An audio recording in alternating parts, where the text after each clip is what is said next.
In this presentation, we will continue on to part 18 of our C Corporation Comprehensive Problem, this time taking a look at capital gains that will be reported on Schedule D. Here we are in our Form 1120. Now, last time when we entered the income for the capital gain income, we took that directly from the income statement and put it into this item here as other income, making a note of it, reminding ourselves that we're going to have to go back to it, make an adjustment for it. So in other words, if we go back to our Excel worksheet to think about where this number came from or what are we talking about here? We have the capital gains. We've entered the capital gains. It was an income amount on the income statement. Now, when we have capital gains, we typically think, something was sold. And if it's an individual or even corporations, we're often thinking, they sold stocks and bonds or something like that, typically stocks.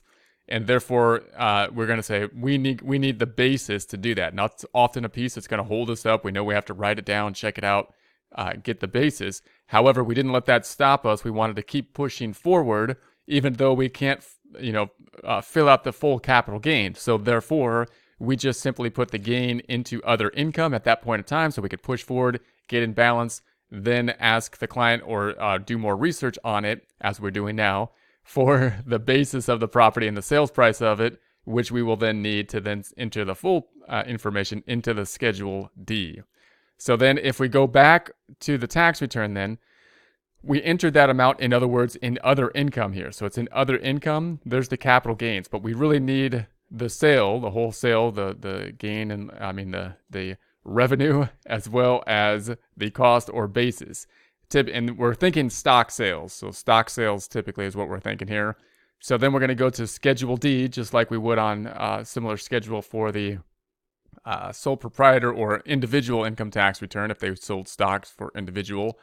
And we have our Schedule D and our familiar short term up top, then the long term down below. We're going to have the information and then the gains on the right. So we're going to see if we can jump to any point in our Schedule D here. So I'll try to jump down here, see if I can jump into my input screen. Okay, here's our input screen.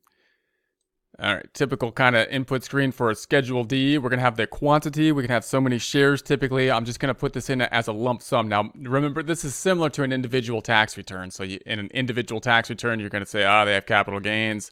Now I have to think about if they had sale of stocks, what was the cost or basis, and you might have a whole page of stocks that were purchased or sold during the time period resulting in the capital gains, and you'd have to put the detail or the detail that is necessary into the report. We're going to be grouping them together here, and we're going to look at the detail and say, okay, they sold stock, and we're going to go down and say it was for a sales price of $15,000 and a cost of $8,000. Does that make sense in terms of the gain that was reported on the income statement? $15,000 minus $8,000.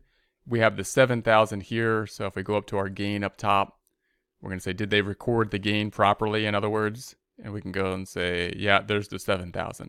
Now, if they didn't record the gain properly, like say they just recorded the income or something like that, that would be an accounting thing, right? Adjusting entry, as opposed to a tax entry. So we're going to say they recorded the gain correctly. We just need to know the detail of it.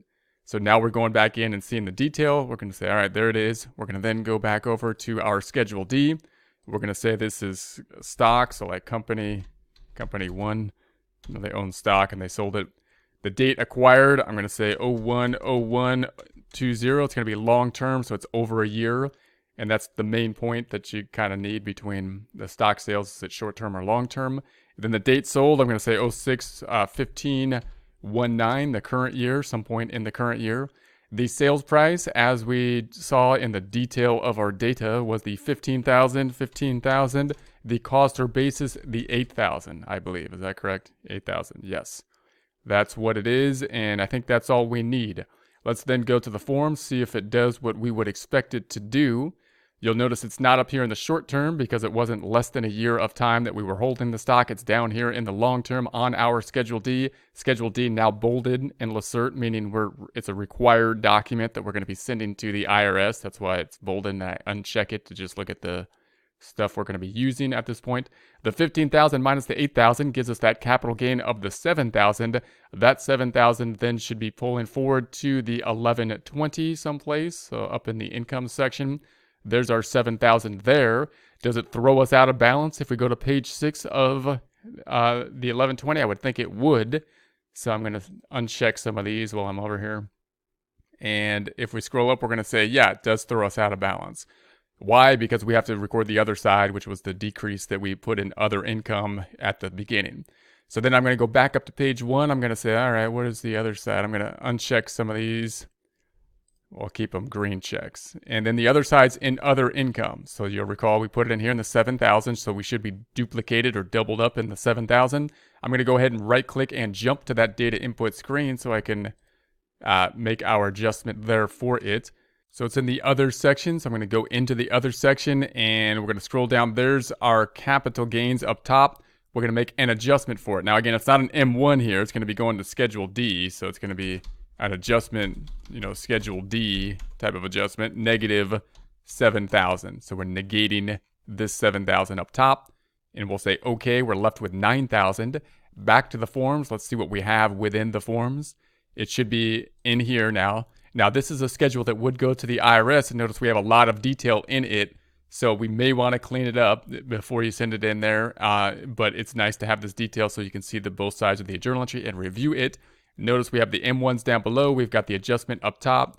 There's the 7,000 here, and it's negating this 7,000 to bring it back down. So that's the other side of the transaction to remove it from there and put it into the capital gains section, which is right up top. Does that put us back in balance in terms of page 6? If we go back to page 6, we are indeed back in balance, so that looks good. If we go back to our data in Excel, notice there's no change here to our capital gain. All we did was add the detail. So we would think then that our bottom line numbers would be the same. Let's check that out. We're going to go to our let's go to the first page first. Take a look at our tax income. We're now at the 1678629. So we've got the 1678629 here. Then down here we have the 1673129. So we have the 1673129. Let's now go to page 6. So we'll go to page 6. Why do I have all these calculators open? I'm going to close my calculators. Page 6, scrolling down.